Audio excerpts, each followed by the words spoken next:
నమస్తే, welcome to ABN clinic. మన గుండె ఎంత సురక్షితం? గుండె జబ్బుల్లో కొలెస్ట్రాల్ పాత్ర ఏమిటి? సడన్ కార్డియాక్ డెత్ ను నివారించడం సాధ్యమేనా? మరిన్ని ప్రశ్నలకు వివరాలు తెలియజేయడానికి మనతో పాటు ఉన్నారు Medicover hospitals consultant interventional cardiologist doctor Shravan Kumar గారు. Hello doctor. హాయ్ అండి. Welcome to our studio. Thank you అండి. అసలు గుండె జబ్బులు అంటే కొన్ని రోజుల్లో, గత కాలంలో అనాలి, అసలు పాత కాలంలో వయసు పైబడ్డ తర్వాత గుండె జబ్బులు వస్తాయి అనుకునేవాళ్ళం. కానీ ఇప్పుడు యూత్ లో కూడా చూస్తున్నాం. మరి సెలబ్రిటీస్ కూడా చూసుకోవచ్చు. సిద్ధార్థ్ శుక్లా అండ్ పునీత్ రాజ్ కుమార్ వీళ్ళు హార్ట్ రిలేటెడ్ ప్రాబ్లమ్స్ తోనే చనిపోయారు. సో ఎందుకంటారు ఇలాగా? సో ఇది వరకు కనుక మనం చూసుకుంటేనండి, ప్రీవియస్లీ హార్ట్ అటాక్స్ కానీ హార్ట్ ఇష్యూస్ కానీ ఆల్మోస్ట్ 6th to 7th డెకేడ్లో ఎక్కువగా చూసేవాళ్ళం అండి. అంటే 60s and 70sలో, లేదు అర్లీ అంటే లేట్ 50sలో చూసేవాళ్ళం. కానీ లాస్ట్ 5 to 6 yearsలో ఏమైంది అంటే మనం ఆల్మోస్ట్ ఈ హార్ట్ అటాక్స్ ఇవన్నీ కూడా వెరీ అర్లీ 30 to 40sలో చూస్తున్నామండి. అండ్ ఇవాళ కూడా మనం చూసుకుంటే ఒక 100 హార్ట్ అటాక్ పేషెంట్స్ని కనుక మనం చూస్తే అందులో at least 40% of the people 45 years లోపు వాళ్ళే ఉంటున్నారండి. సో దీనికి రీజన్స్ ఏంటి మనం చూసుకుంటే, first thing physical activity. So మన పూర్వీకులు ఇది వరకు వాళ్ళు తీసుకుంటే హెల్దీగా ఫిజికల్లీ యాక్టివ్గా ఉండేవారండి. కార్స్ కానీ బైక్స్ కానీ చాలా తక్కువగా యూజ్ చేసేవారు, ఎక్కువగా వాక్ చేసేవారు లేదా సైకిల్ యూజ్ చేసేవాళ్ళు. కానీ మన లైఫ్ స్టైల్ మోరర్లెస్ సెడెంటరీ అయిపోయిందండి. మార్నింగ్ లెగవడం, వెహికల్స్ యూజ్ చేయడం, ఆఫీస్కి వెళ్ళడం, ఒక 8 to 10 hours సిస్టమ్ వర్క్ ఉంటుంది. బ్యాక్ వచ్చాక మొబైల్స్ కానీ టీవీస్ కానీ అండ్ స్లీప్. సో ఇదే మన లైఫ్ స్టైల్ అయిపోయిందండి. నెక్స్ట్ సెకండ్ రీజన్ కనుక తీసుకుంటే డైటరీ హ్యాబిట్స్ అండి. సో పెరుగుతున్న ఫాస్ట్ ఫుడ్ కల్చర్ కానీ, ప్రాసెస్ ఫుడ్స్ కానీ, ప్యాకేజ్ ఫుడ్స్ కానీ, ఇవన్నీ కూడా ఒక ఇండైరెక్ట్ కంట్రిబ్యూటింగ్ ఫ్యాక్టర్ అండి. నెక్స్ట్ ఇంక్రీజ్ స్ట్రెస్ అండి. అది మన పర్సనల్గా కానీ ప్రొఫెషనల్గా కానీ ఈ పెరుగుతున్న స్ట్రెస్ కూడా హార్ట్ మీద కానీ బ్రెయిన్ మీద కానీ నెగిటివ్ ఇంపాక్ట్ అనేది చూపిస్తూ ఉంటుంది. అదర్ ఇంపార్టెంట్ థింగ్ ఏంటి అంటే స్లీప్ అండి. మన స్లీప్ ఎట్లా ఉంటుంది? మనం చూసుకుంటే లేట్ అవర్స్లో పడుకోవడం, లేట్గా లెగవడం, ఆల్మోస్ట్ ఒక డయూర్నల్ వేరియేషన్, అంటే ఉదయానికి రాత్రికి గల తేడా చాలా వరకు డిస్టర్బ్ అవుతుంది. సో ఇది ఒక ప్రధానమైన కారణం. ఇది కాకుండా చాలా చిన్న ఏజ్లోనే మనం బీపీ చూస్తున్నాం, షుగర్స్ చూస్తున్నాం, and this is also one of the important reason అనమాట. నెక్స్ట్ అలవాట్లు, స్మోకింగ్ కానీ, పెరుగుతున్న ఎక్సెసివ్ ఆల్కహాల్ ఇంటేక్ కానీ, ఇవి కూడా హార్ట్ ప్రాబ్లమ్స్ చాలా యంగ్ ఏజ్లో రావడానికి కారణమవుతాయి. And most important and last factor ఏంటంటే జన్యుపరమైన కారణాలండి, అంటే జెనెటిక్ రీజన్స్. సో మనం ఎంటైర్ వరల్డ్లో చూసుకుంటే వెస్టర్న్ వరల్డ్తో పోలిస్తే మనకి డెఫినెట్లీ హార్ట్ అటాక్ వచ్చే ఛాన్స్ ఒక 10 years అడ్వాన్స్డ్గానే ఉంటుందండి. ఎందుకంటే మన జెనెటిక్ అట్లా ఉంటుంది మేకప్. అండ్ అది కూడా ఏంటి అంటే ఫ్యామిలీలో ఎవరికైతే హార్ట్ ఇష్యూస్ ఉంటుందో ఆ నెక్స్ట్ జనరేషన్స్ కూడా హార్ట్ అటాక్ త్వరగా వచ్చే ఛాన్సెస్ కానీ చాలా ఎక్కువగా ఉంటాయండి. సో ఈ హార్ట్ అటాక్ యంగ్ పీపుల్లో చూడడానికి ఇన్ని ఫ్యాక్టర్స్ ఉంటాయండి. ఇందులో ఒకటేనా అంటే ఖచ్చితంగా కాదండి. It's combination of multiple factors.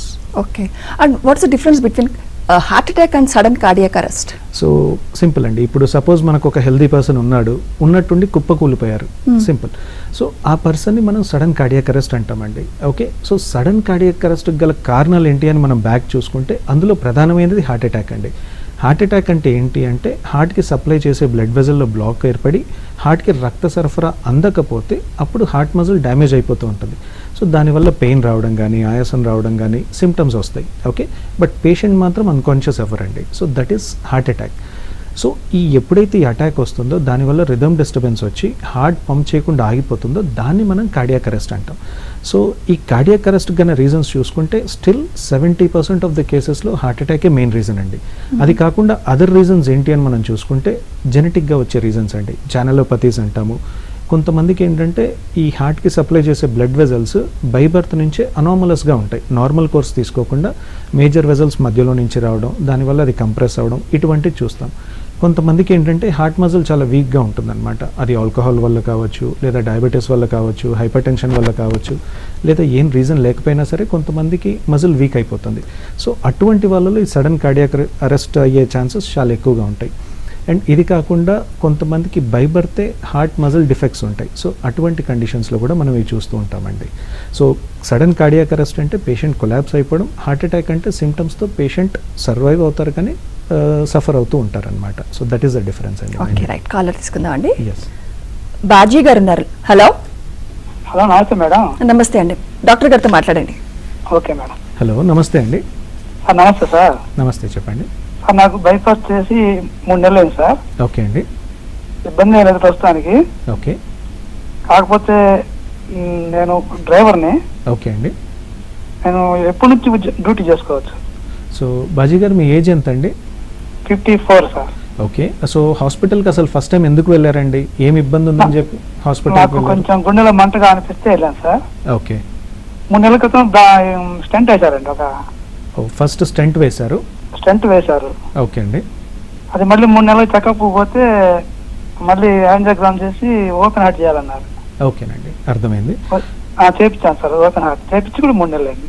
ఓకేనండి. సో థింగ్ ఏంటంటేనండి, ఓపెన్ హార్ట్ సర్జరీ ఒకసారి అయిపోయినాక యూజువల్లీ ఏంటంటే మనకు ఒక దెబ్బ తగిలింది, అది మానడానికి మనకు 1 నుంచి 2 వారాలు పడుతుంది.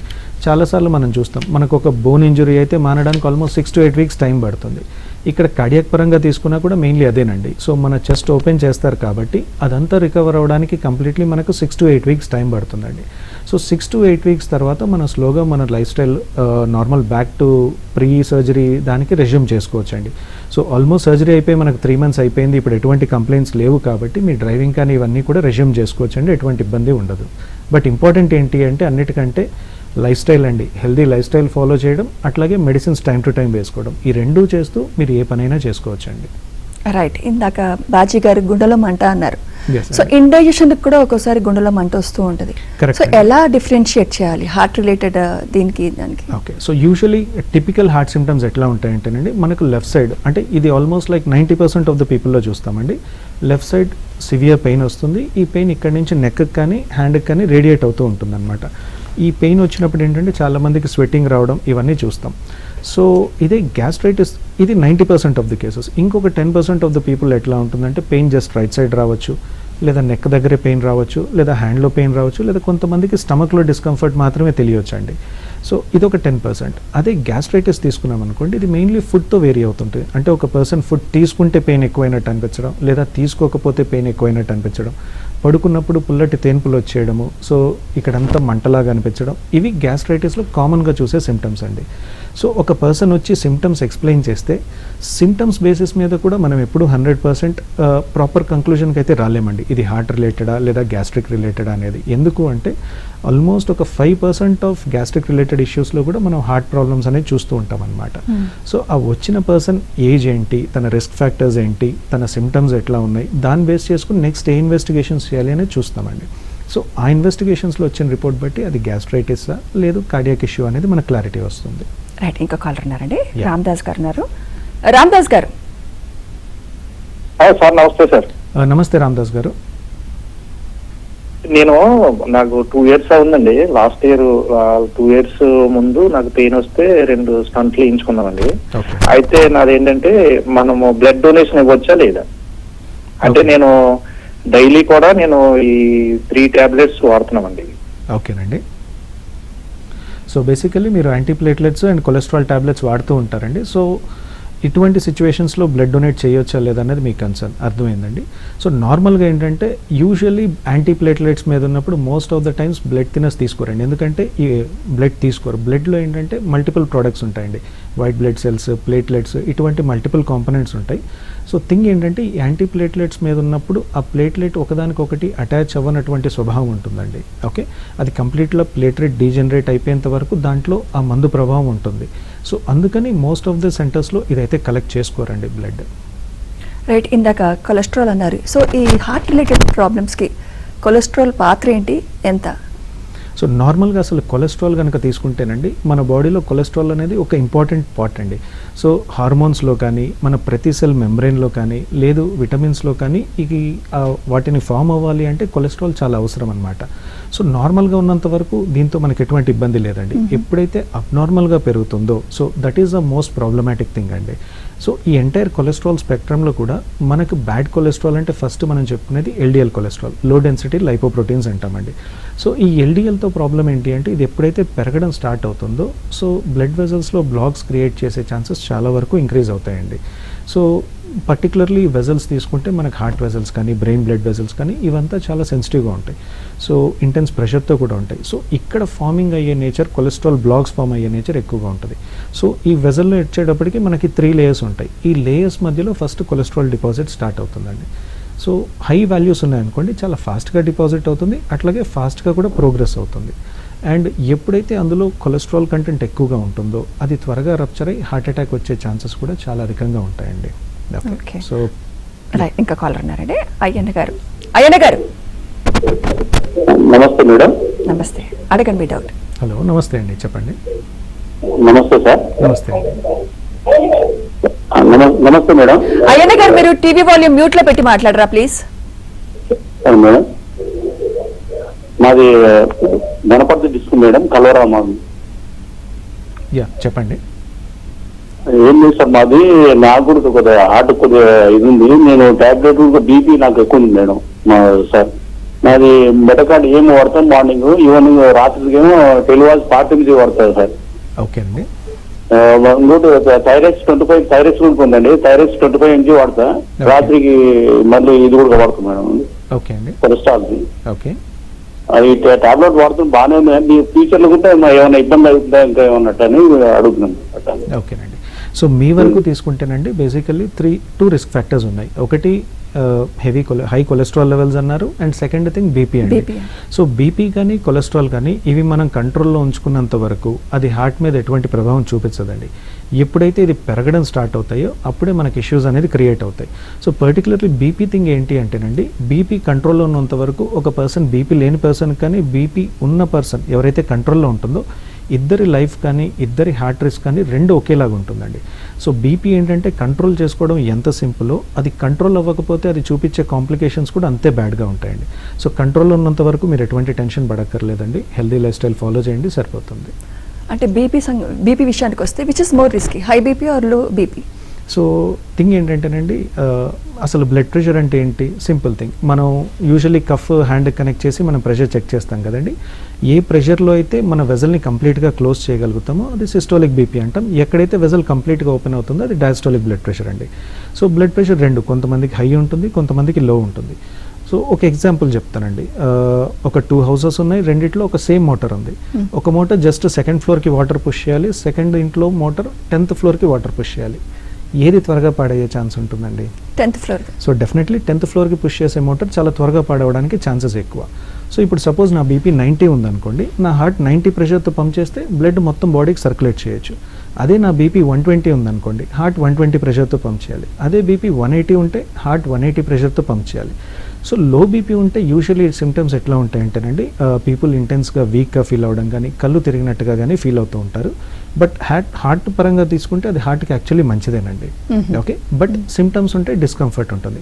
అదే హై బీపీ తీసుకున్నాం అనుకోండి, ఇంత హై ప్రెషర్తో మన హార్ట్ పంప్ చేసి ఏమవుతుందంటే హార్ట్ ఛాంబర్ లోపల ప్రెషర్ ఇంక్రీజ్ అవుతుంది.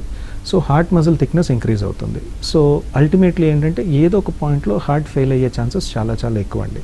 సో హెవీగా ఇంక్రీజ్ అయిన blood pressure ultimately that can lead to heart failure అండి. సో దాన్నే మనం హైపర్టెన్సివ్ హార్ట్ ఫెయిల్యూర్ అంటాం. Nagaraj garu, right, call cut అయినట్టుంది. So let's talk about diabetes. Especially India capital అంటున్నారు డయాబెటీస్కి. సో ఈ diabetes how is related to heart diseases? Yes అండి. So basically diabetes ఏంటి అంటే హార్ట్ని 2 రకాలుగా affect చేయగలండి.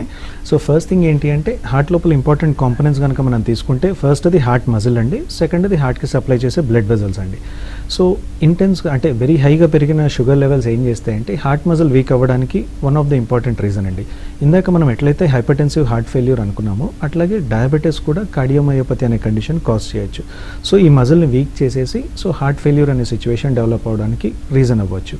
And second and most important thing ఏంటి అంటే బ్లాకేజెస్ అండి, బ్లడ్ వెజల్స్లో బ్లాకేజెస్. నార్మల్గా ఏంటంటేనండి మన బ్లడ్ వెజల్స్లో లోపల ఉండే పొరని ఎండోథీలియం అంటామండి. ఇది చాలా స్మూత్గా ఉంటుంది, సో దట్ బ్లడ్ స్మూత్గా ఫ్లో అయిపోతూ ఉంటుంది అనమాట. పర్టికులర్లీ డయాబెటీస్లో ఏంటి అంటే ఈ వెజల్స్ అఫెక్ట్ అవ్వడం చాలా ఎక్కువగా ఉంటుంది. ఆ స్మూత్ లేయర్ డిస్టర్బ్ అవుతుంది, వెజల్స్ హార్డ్ అవుతాయండి. సో దీనివల్ల ఏమవుతుందంటే అక్కడ కొలెస్ట్రాల్ డిపాజిట్స్ అవ్వడం అనేది చాలా ఈజీ అనమాట. సో నార్మల్ పీపుల్తో పోలిస్తే సేమ్ ఇప్పుడు కొలెస్ట్రాల్ ఇద్దరు పర్సన్స్కి నార్మల్గానే ఉంది. ఒక పర్సన్కి డయాబెటీస్ ఉంది, ఒక పర్సన్కి డయాబెటీస్ లేదనుకుందామండి. నార్మల్ కొలెస్ట్రాల్ ఉన్నా సరే డయాబెటీస్ పర్సన్స్లో బ్లాకేజెస్ అనేది అవ్వడానికి ఛాన్సెస్ కొంచెం ఎక్కువగా ఉంటాయి. ఓకే, ఆల్మోస్ట్ ఒక 2 times ఎక్కువగా ఉంటుందండి. సో ఎప్పుడైతే ఈ వెజల్ స్మూత్ నేచర్ అనేది మిస్ అవుతుందో ఆ కొలెస్ట్రాల్ డిపాజిట్స్ అనేది వెజల్లో స్టార్ట్ అవుతాయండి. ఓకే, సో ఈ బ్లాక్స్ అనేది గ్రాడ్యువల్లీ ప్రోగ్రెస్ అవ్వడం కానీ ఆ వెజల్ ఒక్కసారిగా ఆ బ్లాక్ రప్చర్ అయ్యి క్లాట్ ఫామ్ అయ్యే నేచర్ కానీ డయాబెటీస్లో చాలా చాలా చాలా ఎక్కువ అండి. సో అందుకే పర్టికులర్లీ ఇప్పుడు గైడ్లైన్స్ ఏం చెప్తాయంటే డయాబెటీస్ ఉన్న ప్రతి ఒక్క పర్సన్ కూడా ఖచ్చితంగా ఒక కొలెస్ట్రాల్ టాబ్లెట్ వాడుకోవాలండి. అండ్ ఈ కొలెస్ట్రాల్ టార్గెట్ కూడా ఎట్లా ఉంటుంది అంటే నార్మల్ పర్సన్కి LDL 100 ఉంటే డయాబెటీస్ ఉన్న పర్సన్కి అది 70 లోపే ఉండాలండి. సో ఇది మనం 70 లోపు కనుక విత్ లైఫ్ స్టైల్ కానీ మెడిసిన్ కానీ మేనేజ్ చేసుకోగలిగితే ఆ రిస్క్ ఏదైతే ఉంటుందో ఇద్దరికి ఈక్వల్గా ఉంటుంది, అంటే డయాబెటీస్ లేని పర్సన్కి ఉన్న పర్సన్కి. So blockages is most important, ఎందుకంటే వెజల్స్ అనేది డిఫ్యూజ్గా ఎఫెక్ట్ అవుతాయి కాబట్టి డయాబెటీస్ పర్సన్స్లో ఈ బ్లాకేజెస్ మల్టిపుల్ లెవెల్స్లో ఉంటాయి, అట్లాగే మల్టిపుల్ వెజల్స్లో ఉంటాయి. సో సివియర్ డిసీజ్ అనేది డయాబెటీస్లో మోర్ కామన్ అండి. అలాగే షుగర్ లెవెల్స్ కూడా కంట్రోల్లో ఉంచుకుంటే బెటర్ అంటారు. ఎస్ అండి, అది one of the important life style change. అలాగే కొలెస్ట్రాల్ టాబ్లెట్ కంటిన్యూగా వాడాలి అన్నారు, వాటి సైడ్ ఎఫెక్ట్స్ ఏమి ఉండవా? సైడ్ ఎఫెక్ట్స్ లేకుండా ఏ మెడికేషన్ ఉండదండి, బట్ ఏంటంటే మనం ఒక మెడిసిన్ ఇస్తున్నాము అంటే దాని బెనిఫిట్ ఎంత ఉంది, రిస్క్ ఎంత ఉంది అనేది చూస్తామండి. సో రిస్క్ బెనిఫిట్ అనాలిసిస్ అంటాం. సో ఈ కొలెస్ట్రాల్ టాబ్లెట్ ఏంటంటే చాలా మైనర్ సైడ్ ఎఫెక్ట్స్ అండి. ఇప్పుడు ఆల్మోస్ట్ మనం 1000లో స్టార్ట్ చేస్తే 1 or 2కి మనం చూస్తాం. పర్టికులర్లీ కామన్గా చూసేది ఏంటి అంటే గ్యాస్ట్రైటిస్ చాలా మందిలో చూస్తామండి. అండ్ సెకండ్ థింగ్ ఏంటి అంటే మజిల్ పెయిన్స్ అనేది వస్తాయండి. So most of the people, almost ఈ మజిల్ పెయిన్స్ వచ్చిన వాళ్ళలో కూడా 50% ఆఫ్ ద పీపుల్ స్పాంటేనియస్గా ఇంప్రూవ్ అయిపోతారు with in a span of 1 week or 2 weeks. Only ఆ వచ్చిన పేషెంట్స్లో ఒక 50% మాత్రమే మన మెడిసిన్ డోస్ రెడ్యూస్ చేయడం కానీ లేదా మెడిసిన్ స్టాప్ చేయాల్సిన అవసరం కానీ రావచ్చు. అంతేకాని ఇది వేరే చాలామంది అపోహపడుతూ ఉంటారండి, ఈ టాబ్లెట్స్ ఎక్కువ తీసుకుంటే కిడ్నీస్ని డ్యామేజ్ చేస్తుంది, లేదు లివర్ని పాడు చేసేస్తుంది. అబ్సల్యూట్లీ నథింగ్ అండి. ఇన్ఫ్యాక్ట్ మన హార్ట్ని కానీ బ్రెయిన్ని కానీ వెజల్స్ని కానీ ఈ టాబ్లెట్స్ అనేది ప్రొటెక్ట్ చేస్తాయండి. So these tablets are life saving అని మనం కన్సిడర్ చేయొచ్చు. ఓకే రైట్, ఇంకో కాలర్ ఉన్నారండి, హగ్గయ్య గారు ఉన్నారు. హలో చెప్పుకున్నా. హగ్గయ్య గారు మాట్లాడండి డాక్టర్ గారితో. హలో నమస్తే అండి, చెప్పండి. అమ్మా నమస్తే. మొన్న ఉన్నట్టుండి కౌగిలి పడిపోయానండి. ఓకే అండి. పడిపోతే డాక్టర్ కాడికి వెళ్తే వెంటనే కొలెస్ట్రాల్ బీపీ బాగా డౌన్ అయింది, పల్స్ పాజిటివ్ ఉంది సార్. అప్పుడు వెంటనే చూపించుకుంటే టాబ్లెట్స్ కొలెస్ట్రాల్ ఇచ్చాడు, బీపీ టాబ్లెట్ మార్చాడు. అవి కొలెస్ట్రాల్ టాబ్లెట్లు అలాగే వాడాలండి. ఓకే, సో మీ ఏజ్ ఎంత అండి? నాది 50 సార్. 50 సంవత్సరాలు. బీపీ కానీ షుగర్ కానీ, బీపీ ఉందని చెప్పారు, షుగర్ ఏమైనా ఉందా అండి? షుగర్ ఏం లేదు సార్. షుగర్ ఏం లేదు. ఫ్యామిలీలో ఎవరికైనా హార్ట్ ప్రాబ్లమ్స్ కానీ వేరే ఇంకేమైనా ఇబ్బంది? మా బాబు ఉంటే ఆయన 80 సంవత్సరాలు చనిపోయాడు. లేదండి, అర్థం కాలేదు. అంతే. ఓకే, వాళ్ళ ఫాదర్కి ఉందట, ఫాదర్కి హార్ట్ ఇష్యూస్ ఉంది. ఓకే ఫైన్ అండి. సో హిస్టరీ కనుక చూస్తేనండి, ఒకటి హైపర్ టెన్షన్ ఉంది, సెకండ్ ఎంతో కొంత ఫ్యామిలీ హిస్టరీ అనేది ఉందండి. సో తను మొన్న కళ్ళు తిరిగి పడిపోయారు, అది కూడా లో బ్లడ్ ప్రెషర్ వల్ల అంటున్నారు. యూజువల్లీ ఆ టైంలో మోస్ట్లీ ఈసీజీ ఎక్కువ ఒకసారి చేసి ఖచ్చితంగా చూసుకుని ఉంటారండి, ఏమన్నా కార్డియాక్ రిలేటెడ్ అవునా కాదా అనేది. సో మోస్ట్లీ అది రూల్ అవుట్ చేసుకున్నాకే మెడిసిన్స్ రాసి పంపించుంటారు. సో యూజువల్లీ ఆ టైంలో కొలెస్ట్రాల్ ఎక్కువగా ఉండి మెడిసిన్ కనుక స్టార్ట్ చేస్తే తన వరకు ఏంటంటే ఫ్యామిలీ హిస్టరీ ఉంది కాబట్టి బెటర్ ఈ కొలెస్ట్రాల్ టాబ్లెట్ కంటిన్యూ చేసుకోవడం అండి. సో దట్ ఈ టాబ్లెట్ వేసుకుంటే అడ్వాంటేజ్ ఏంటి అంటేనండి, ఫస్ట్ థింగ్ ఏదైనా మైనర్ బ్లాక్స్ ఉంటే కనుక అది ప్రోగ్రెస్ అవ్వకుండా ఆగిపోతుందండి. సెకండ్ థింగ్, బ్లాక్లో ఉండే కొలెస్ట్రాల్ కంటెంట్ తగ్గుతుంది అండ్ ఆల్సో అది స్టెబిలైజ్ అవుతుందండి. దీనివల్ల ఏమవుతుంది అంటే హార్ట్ అటాక్ వచ్చే ఛాన్సెస్ చాలా వరకు తగ్గుతాయండి. కంప్లీట్గా కాదు కానీ చాలా ఇంప్రూవ్మెంట్ అయితే ఖచ్చితంగా కనబడుతుంది. రైట్, ఇంకా కాలర్ ఉన్నారండి, రామారావు గారు ఉన్నారు లైన్లో. రామారావు గారు మాట్లాడండి డాక్టర్ గారితో. రామారావు గారు నమస్తే అండి. డాక్టర్ గారు good afternoon sir. Good afternoon అండి. నాకు 2023లో ఆఫ్టర్ కోవిడ్ నాకు బైపాస్ అయింది సార్. ఓకే అండి. బైపాస్ అయిన తర్వాత విత్ ఇన్ 3 months రెస్ట్ లో ఉండగానే మళ్ళీ రెస్ట్ నుంచి నేను జస్ట్ ఆఫీస్ కి స్టార్ట్ అయ్యాను. స్టార్ట్ అయిన తర్వాత మళ్ళీ ప్రాబ్లం నాకు క్రియేట్ అయింది. ప్రాబ్లం క్రియేట్ అయితే మళ్ళీ డాక్టర్లు అదే మా డాక్టర్ రెగ్యులర్ ఎవరైతే సర్జరీ చేశారో ఆయన దగ్గరికి వెళ్ళాను. వెళ్తే ఆయన ఏం కాదు ఆఫీస్కి వెళ్ళండి అన్నాడు. అంటే ఇంకా నేను మళ్ళీ ఇంకొక సెకండ్ ఒపీనియన్ ఇంకో డాక్టర్ గారి దగ్గరికి వెళ్ళాను. ఆ డాక్టర్ గారు ఏమన్నారంటే మళ్ళీ చెక్ చేసి నీకు ప్రాబ్లం ఉందన్నారు. అప్పుడు మళ్ళీ సేమ్ డాక్టర్ గారి దగ్గరికి వెళ్ళి అడిగితే అప్పుడు మళ్ళీ చెక్ చేసి మళ్ళీ 2 స్టంట్లు వేశారు.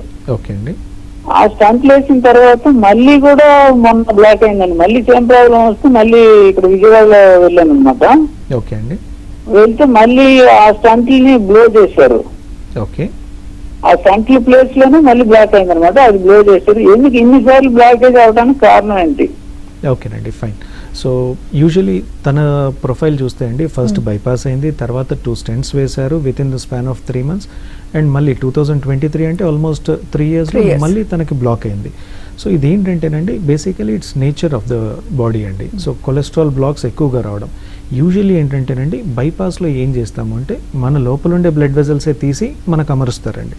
సో దీంట్లో ఏంటంటే ఫెయిల్ అయ్యే ఛాన్సెస్ యాక్చువల్లీ చాలా తక్కువగా ఉంటాయండి. బైపాస్లో తీసుకుంటే మన గ్రాఫ్స్ 10 years వరకు తీసుకున్నా కూడా ఓన్లీ 10% ఫెయిల్ అయ్యే ఛాన్స్ ఉంటుంది, 90% పేటెన్సీ రేట్స్ ఉంటాయండి.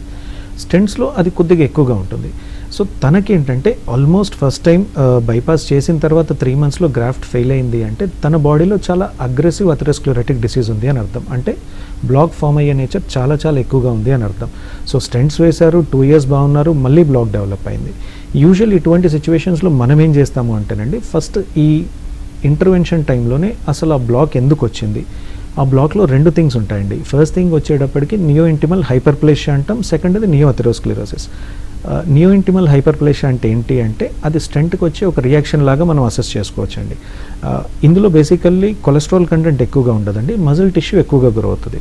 సో దీనివల్ల అటాక్స్ ఇవన్నీ రాదు కానీ డెఫినెట్లీ సిమ్టమ్స్ అయితే కాజ్ చేస్తుంది. సెకండ్ థింగ్ ఏంటి అంటే నియో అథెరోస్క్లెరోసిస్ అంటాం, మళ్ళీ కొత్తగా ఫామ్ అయిన కొలెస్ట్రాల్ బ్లాకేజెస్ అండి. సపోజ్ ఆ స్కాన్లో అదే కనుక మనకు తెలిస్తే సేమ్ థింగ్, దాన్ని బ్లాస్ట్ చేస్తాం, ఓపెన్ చేస్తాం, బెలూన్తో వైట్ చేస్తాము. నెక్స్ట్ ఏంటి అంటే బాడీలో కొలెస్ట్రాల్ అగ్రెసివ్నెస్ని తగ్గించడానికి కొత్తగా మనకి ఇంజెక్షన్స్ ఉన్నాయండి. ఎవలోక్యుమాబ్ అనేది, లేదు అంటే ఇంక్లిసరాన్ అనే injections. Usually once in 6 months కానీ ఒక ఇంజెక్షన్ అయితే, ఇంకోటి అయితే ఎవ్రీ 2 weeks ఫర్ 3 months ఇస్తామండి. సో ఈ ఇంజెక్షన్స్ ఏం చేస్తాయి అంటే ఈ ఎల్డిఎల్ కొలెస్ట్రాల్ని తగ్గిస్తుంది, అట్లాగే దాని నేచర్ని ఆల్టర్ చేస్తుంది అండ్ డిసీజ్ ఫామ్ అవ్వడాన్ని చాలా వరకు తగ్గించేస్తుందండి. సో తను హై రిస్క్ కేటగిరీలో ఉన్నారు కాబట్టి తనకి ఈ ఇంజెక్షన్స్ కన్సిడర్ చేసుకోవడం అనేది బెస్ట్ స్ట్రాటజీ అండి. రైట్. అలాగే కొంతమందిలో కొలెస్ట్రాల్, బీపీ అండ్ షుగర్ ఉంటుంది. అలాంటి వాళ్ళకి ఎంతవరకు రిస్క్ ఉంటుంది అంటారు? సో ఎప్పుడైతే మనకి బీపీ, షుగర్ అండ్ కొలెస్ట్రాల్ కంట్రోల్లో ఉందనుకోండి రిస్క్ నార్మల్ పర్సన్కి ఈక్వల్గానే ఉంటుందండి. అన్కంట్రోల్డ్ ఎప్పుడైనా ఇష్యూస్ అండి. సో కొలెస్ట్రాల్ కంట్రోల్లో ఉంచుకుంటే almost normal person and this persons risk is completely same అండి. పర్టికులర్లీ ఇష్యూ ఎక్కడ వస్తుంది అంటే డయాబెటీస్ తోటే వస్తుందండి. డయాబెటీస్లో ఏంటంటే most of the people medicines వేసుకుంటారు, చాలా తక్కువ మంది మాత్రమే కంట్రోల్లో ఉంటుందండి. అండ్ స్టడీస్ మీరు ఇందాక అన్నారు డయాబెటిక్ క్యాపిటల్ అని, అట్లాగే ఎంతమంది కంట్రోల్ ఉంది అని చూసుకుంటే హార్డ్లీ 50%కి ఆ టార్గెట్ షుగర్ లెవెల్స్ అనేది రీచ్ అవుతాయండి. ఇంకొక 50%కి డెఫినెట్లీ అది బిట్ హయ్యర్ సైడే ఉంటుంది. సో అగైన్ ఎప్పుడైతే షుగర్స్ 3 months యావరేజ్ 7 కంటే ఎక్కువగా ఉంటుందో సో కార్డియాక్ రిస్క్ అనేది చాలా ఎక్కువగా ఉంటుందండి.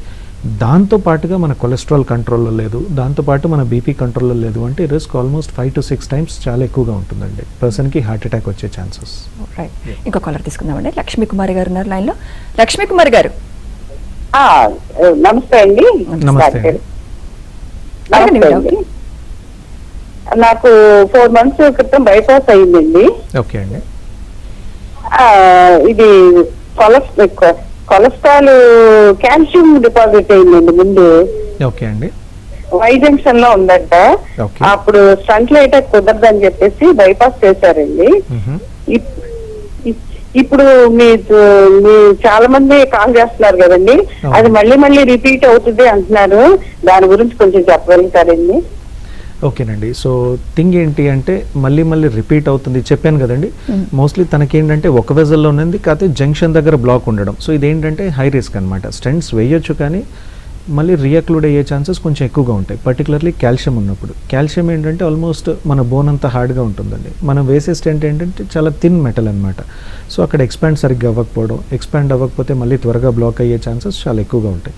సో ఇటువంటి సిచ్యువేషన్స్లో బెస్ట్ థింగ్ ఏంటి అంటే బైపాస్ అండి. అండ్ బైపాస్ తీసుకుంటే ఇందాక బహుశా విని కొంచెం భయపడినట్టున్నారు కానీ bypass is more safer than stenting అండి. అండ్ ఆల్సో రీఅక్లూషన్ రేట్స్ అంటే మళ్ళీ బ్లాక్ అయ్యే ఛాన్సెస్ చాలా వరకు తక్కువగా అండి. ప్రొవైడెడ్ ఏంటి అంటే ఈ కొలెస్ట్రాల్ కంట్రోల్లో ఉంచుకోవడం, బీపీ కంట్రోల్లో ఉంచుకోవడం, షుగర్ కంట్రోల్లో ఉంచుకోవడం, అట్లాగే హ్యాబిట్స్ ఉన్న వాళ్ళు హ్యాబిట్స్ కంట్రోల్ చేసుకోవడం.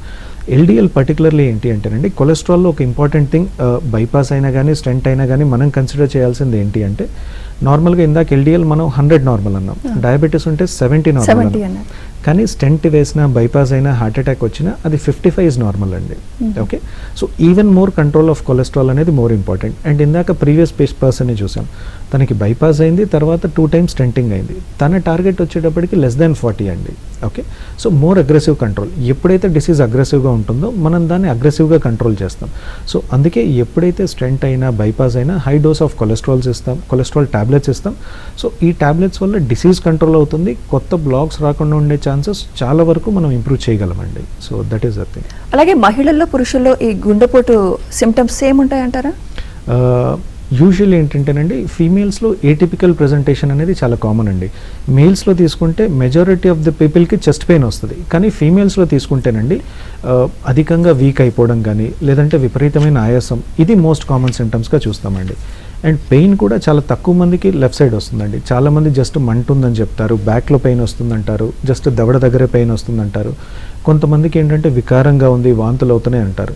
అందుకే ఎప్పుడైనా మన సినారియో కనుక చూసుకుంటే హాస్పిటల్ ప్రెజెంటేషన్స్ ఫీమేల్స్ ఎప్పుడు లేట్గా వస్తారు. అందుకే ఎంతో కొంత కాంప్లికేషన్స్ ఫీమేల్స్లో మనం ఎక్కువగా చూస్తామండి. మెకానికల్ కాంప్లికేషన్స్ అంటే అది ఫీమేల్స్లో more common compared to males అనమాట. సో ఎవరు జాగ్రత్తగా ఉండాలి అంటే పర్టికులర్లీ ఇది మనం ఎక్కువగా చూసేది డయాబెటీస్ ఉన్న వాళ్ళలో ఫీమేల్స్లో అండ్ ఆల్సో పోస్ట్ మెనోపాజల్ అనండి. సో వాళ్ళలో ఏంటంటే ఈ ఎటిపికల్ ప్రెజెంటేషన్స్ అనేది చాలా ఎక్కువ. సో వాళ్ళకి ఏ కొద్దిగా డిఫరెన్స్ అనిపించినా చెస్ట్లో ఇమీడియట్లీ హెల్త్ కేర్ని రీచ్ అయ్యి ఒకసారి ఎవాల్యుయేట్ చేయించుకోవడం బెటర్ అండి. చివరిగా హెల్దీ హార్ట్కి మీరు ఇచ్చే టిప్స్? సో హెల్దీ హార్ట్ ఏంటంటే సింపుల్ అండి. మనకి ఈ హార్ట్ డిసీజ్ ఏది కూడా సింగిల్ డేలో రాదండి. ఇట్స్ ఆల్వేస్ ఏంటంటే స్మాల్ బిల్డప్. సో స్లోగా డిసీజ్ అనేది ప్రోగ్రెస్ అవుతూ సడన్గా ఏదో ఒక రోజు మనకు మేజర్ అవుతుంది. ఈ బీపీని కానీ షుగర్ని కానీ కొలెస్ట్రాల్ లెవెల్స్ని కానీ వీటన్నిటిని మనం సైలెంట్ కిల్లర్స్ అంటాం. ఎందుకు అంటే ఇది మేజర్ వచ్చేంత వరకు ఇది ఎటువంటి సిమ్టమ్స్ కాజ్ చేయదండి. సో ఇంపార్టెంట్ థింగ్ ఏంటి అంటే first and foremost healthy lifestyle. So good food, regular physical activity. Second thing ఏంటి అంటే రెగ్యులర్ చెకప్స్, అంటే మనం ఆ రిస్క్ ప్రొఫైల్లో ఉన్నామా, మనకి ఏదన్నా ఉందా అనేది తెలుసుకోవడం. థర్డ్ థింగ్ ఏంటి అంటే ఇన్ కేస్ మనకి గనక సిమ్టమ్స్ ఉంటే ఎర్లీ అంటే ఎర్లీగా హాస్పిటల్కి వెళ్ళడం అండి. అంటే ఇగ్నోర్ చేయకుండా, డిలే చేయకుండా ఎంత త్వరగా వెళ్తే అవుట్కమ్స్ అంత బెటర్గా ఉంటాయి. So healthy lifestyle, good food, good lifestyle and early hospitals. Right, thank you doctor Sravan గారు. మీరు మా స్టూడియోకి వచ్చి మీ సలహాలు సూచనలు మాకు తెలియజేసేందుకు thank you very much. Thank you అండి, నాకు ఈ ఆపర్చునిటీ ఇచ్చినందుకు. ఇది ఇవాళ ఏబిఎన్ క్లినిక్. Keep watching.